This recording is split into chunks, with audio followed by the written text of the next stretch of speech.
Pat Vincent. He is a candidate with the 118th Assembly, running for Republican and Conservative nod. On the line right now, in full disclosure, I do work for Pat Vincent. It's been a busy morning for me and a busy campaign cycle. Pat Vincent, good morning. Hey, good morning, guys.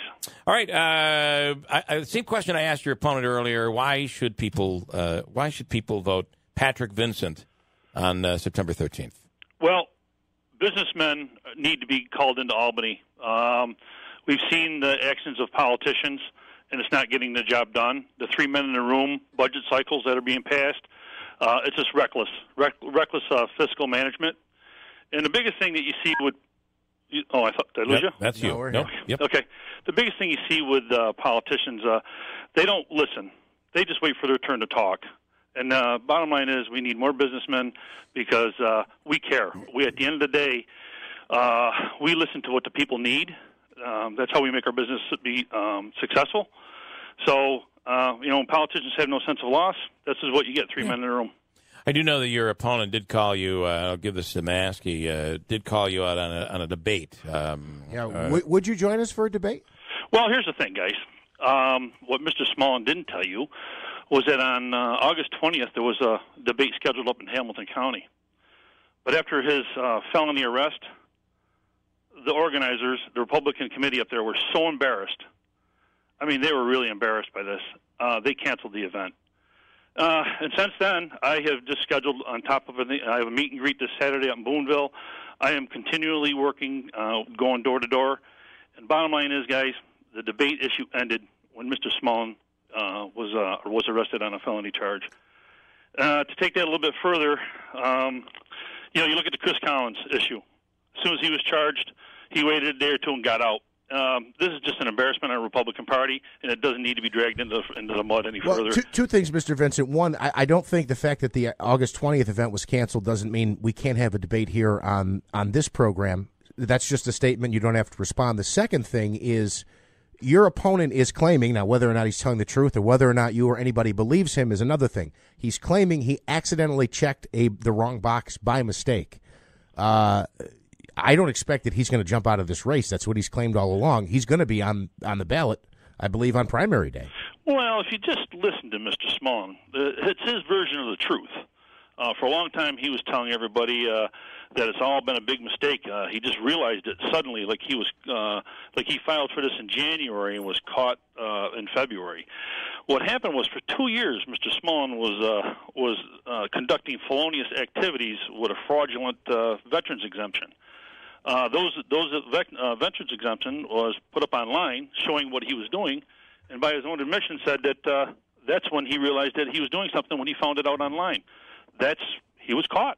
I mean, after 2 years, he was caught. I mean, the bottom line is, my opponent needs to just, I think, honestly, take a long look in the mirror and say, I got caught.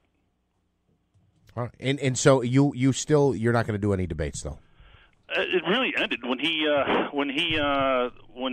committed a felony. I see no issue. Where is it going to go with this?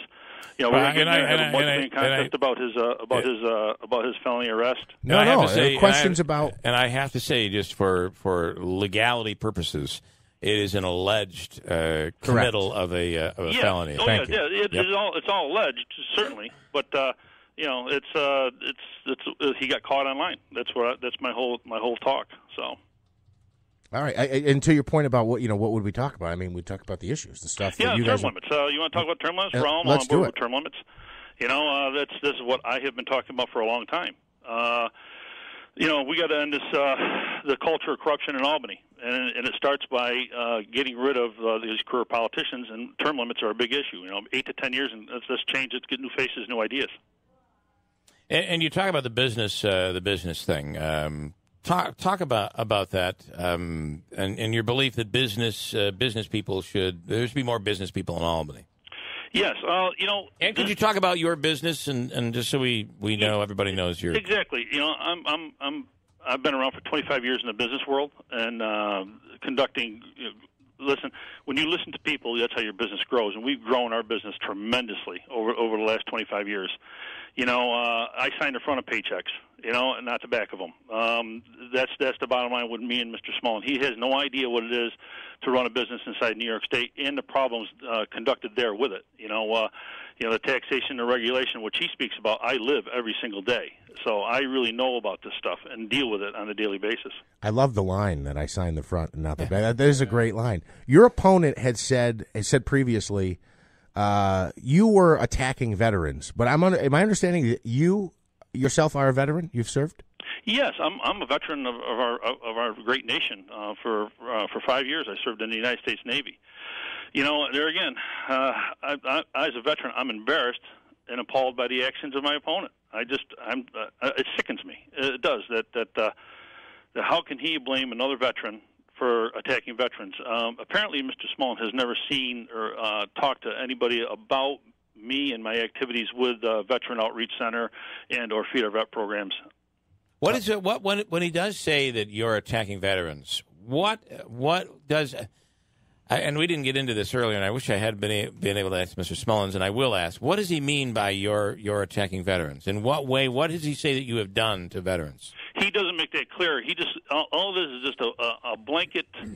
just a blanket attack from Mr. Smolin. I mean, he attacks me because he's the bottom line. When he plays the part of a victim, like he plays the part of a victim constantly, the only way he can say something is, "Oh, Mr. Vincent attacking veterans." I don't name the case, name the point in case where I've attacked anybody.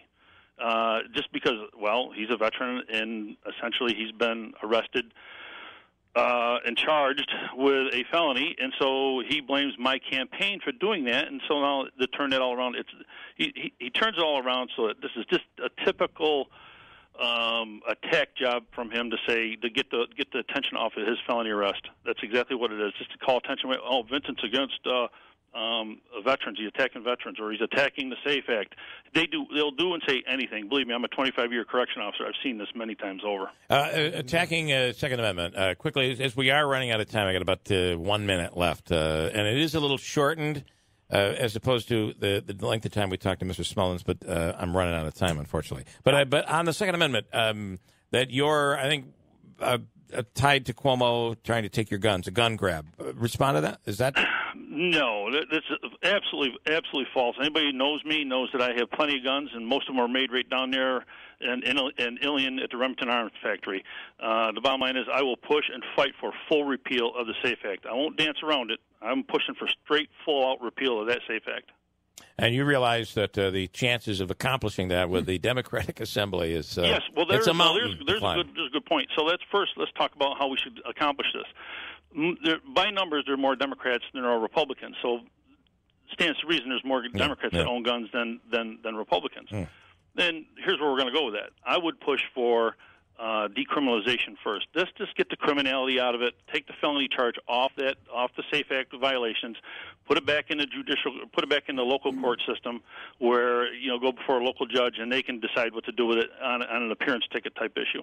All right, Pat, we are out of time. We appreciate you taking the time. We're going to do it again. Yeah, absolutely. We appreciate. We'd love to do it for a debate if you'd reconsider. Jeff, really would like a debate, Jeff. Just saying.